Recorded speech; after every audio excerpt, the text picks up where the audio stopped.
Hey guys, Ran here, and today we're bringing you a featured replay from his in-game name is Link's Example, but you guys all know him as Luke, who quite often I play with. He's in a lot of my videos. He sent me an awesome replay in a tier 10 TD that you don't see too often, the Object 263. So he sent me the screenshot of this game and asked if I'd be happy to show it, and when I saw the screenshot, I was more than happy to show this, and it's in a tank that not many people play.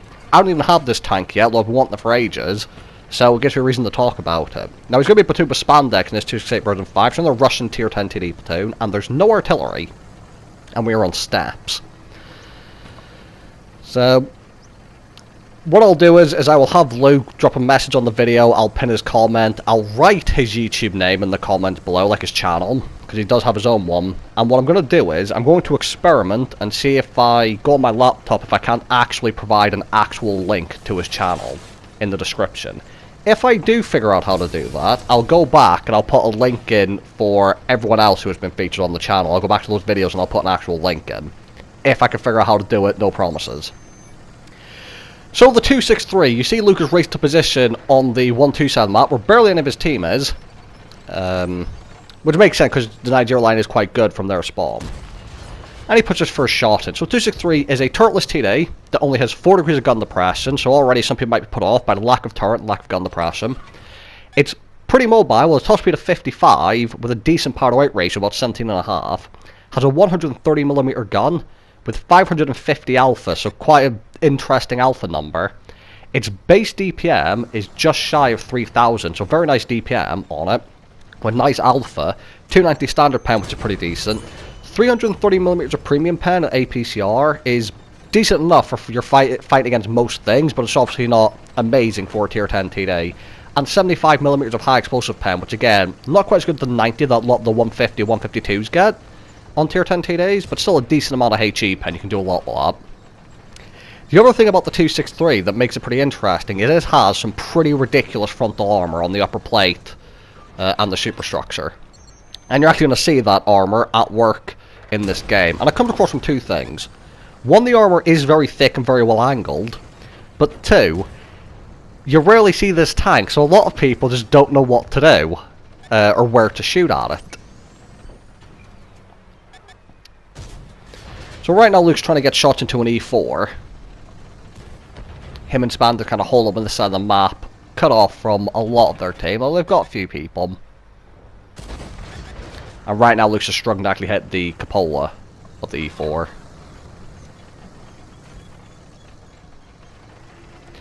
At least going to see someone over to his flank. Give him a quick look to make sure that he's not any threat at the moment, before re-angling himself to try and find a better shot.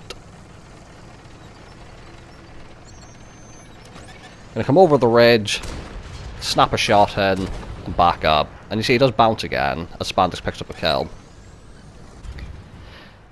Now, for any of you guys who fight against a 263, what you want to do is, if you have decent PAM, especially on the premium rounds, and you've got APCR in particular, try and shoot straight through the front of the gun mantlet, to the left and to the right. That's one way of penning it. The other thing to do is if you can't do that, or you can't seem to pen the gun mantlet, just throw HE in there, right where the gun mantlet is. There's some armor to the left and right of the gun mantlet, a little bit thinner than the whole front of the tanks. Just go with that. Luke turns to deal with the bat shot. He's actually going to give chase to the bat shot. And he's going to track him with a shot as he comes around the corner here. And he's going to slam right into him, taking 0 damage in return. And now Spandex is going to come for the ram kill. You see him on the right there. And Luke picks up the kill. Little sad that he ruined the ram kill, but I'm going to let Luke off with it since he also rammed the bat shot. Finish off the low health tank, bounce the return shot from the Valor. And now a lot of the enemy spotted on the 9-0 line, it's time to push in for this Valor, for Luke and Spandex. And as I said, the mobility of this vehicle is actually pretty decent. You can move around, as required. And you can ram in this thing, as evidenced earlier. The other reason it's going to be evidenced is the Valor, while not the heaviest tank, Luke's going to ram into it while he's reversing, do a little bit of damage to him, and take no damage in return. Now you see there the lack of gun depression being a bit of an issue. He couldn't quite aim low enough to avoid the turret. The Valor also picks up Spandex, realising that Spandex was a much easier target to pen than Luke was in his 263. And also Spandex was on lower hit points. So right now Luke's still on full hit points, which is very nice. Now he's going to take a moment here to turn down the master volume, which, you know... fair enough, he's got time, he knows where most of the enemies are.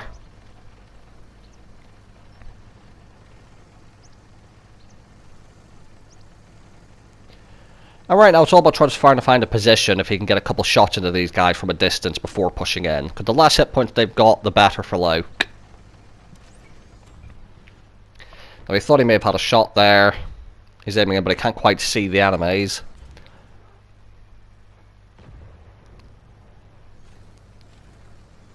And on the mini-map, he spotted some more people. Now there's an E100... and I can tell you, a Death Star over here. So, you know, could be dangerous because both have pretty decent HE if they were to fire it. Now, Luke focuses the Death Star first because obviously, when you're in a well-armored vehicle and you're you can think you can bounce people. Obviously, the HE guns are the ones you want to kill first because you know that you can't bounce them reliably. So the Death Star's going to duck in the cover.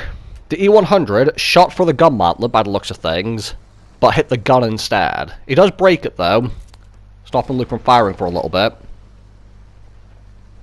And now Luke's just hold down, moving backward and forward. This is the difficult part of the 263, trying to find places you can go hold down with the 4 degrees of gun depression that you've got on the rear mounted gun placement. Now the E100, realising that Luke's just going to farm his superstructure, is starting to push. Unfortunately, Luke's shot there, not fully aimed, went a bit high into the upper place to the lower plate. And now the thing is, the Death Star's disappeared. So you see Luke angling, he does take an E100 shot there, but it's because he's wondering where the Death Star is. And the Death Star pops up, Luke finishes him off. He did take a big shell for that, but it was worth getting rid of the Death Star. Didn't want to get shot in the side by him. And now that he's facing the E100 again, E100 manages to pan him by overmatching the upper deck, I believe. What I should have mentioned earlier is another thing you can do. If you've got large caliber guns in your close range and you can aim down on it, overmatch him. Or even at a distance, if you can see it, go for the overmatch. But it's also something to watch out for if you play a 263. The large caliber guns can overmatch him. Now, Luke's by himself. Gorilla 15's a one-shot. You see, he tries to get the shot in to finish him off. The CS63 is also a one-shot, or 53 or whatever, but the 60p has over 2,000 hit points.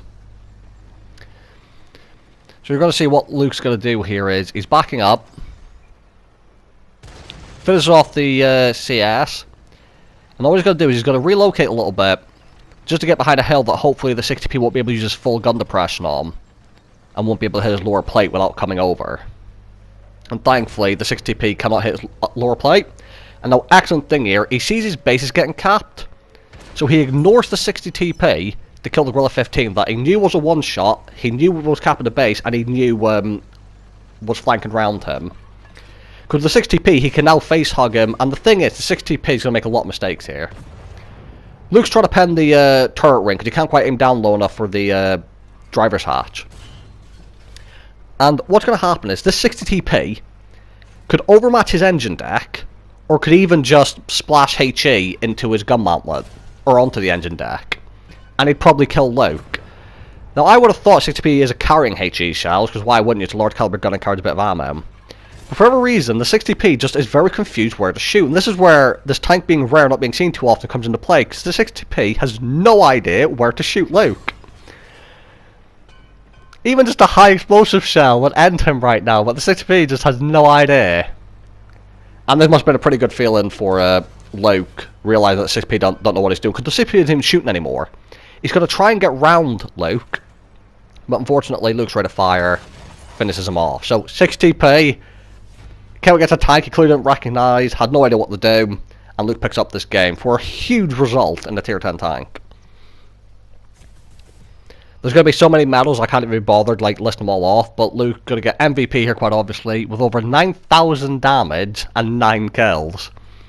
For over 2,000 base XP at a tier 10 tank, so 6,600 block, 9,180 damage, 9 kills, high caliber, Bradley Walters, Steel Wall, Ace Tanker, all the medals. So, thank you guys for watching, hope you guys enjoyed this replay, and I'll see you all in the next one.